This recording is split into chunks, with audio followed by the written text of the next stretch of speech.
कोल्हापूर बाजार समितीमधील व्यापारी दस्तगीर बागवान यांच्याकडे शेतकरी सलीम काझी यांच्या शेतातील देवगड हापूस आंबा आज बाजार समितीमध्ये दाखल झाला। बाजार समितीचे सभापती भारत पाटील भुयेकर, उपसभापती शंकरराव पाटील यांच्या प्रमुख उपस्थितीत 5 डझन आंब्याच्या पेटीचा सौदा झाला। 15,000पासून बोलीला सुरुवात झाली। जावेद बागवान यांनी 25,000 रुपयाला ही आंबा पेटी खरेदी केली। कच्ची आंबा पेटी 11,711 रुपये दरानं बाजार समितीचे संचालक कुमार आहुजा यांनी खरेदी केली। मागील वर्षी कोल्हापूर बाजार समितीमध्ये देवगड हापूस आंबा पेटीचा सौदा 51,000 रुपयांना झाला होता।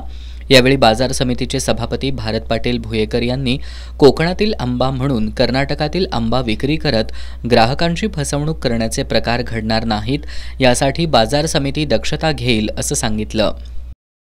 सर्व कोकणातल्या शेतकऱ्यांना विनंती करून त्यांच्याकडून आलेल्या अवकेच्या नोंदी घेऊन हिथं त्या पद्धतीनं जसं आमचं गुळाच्या मार्केटच्या बाबतीतलं आहे GI मानांकनाचं, तसंच त्या पद्धतीनं त्यांच्याकडनं त्या नोंदी घेऊन तसं आम्ही इथं सौद्यात जाहीर करू आणि त्यांना त्या पद्धतीनं प्रोटेक्शन देऊन ग्राहकांची फसवणूक होणार नाही आणि शेतकऱ्यालाही 4 पैसे चांगले मिळतील अशा पद्धतीचं कामकाज ह्या वर्षापासून नवीन पद्धतीनं चालू करू।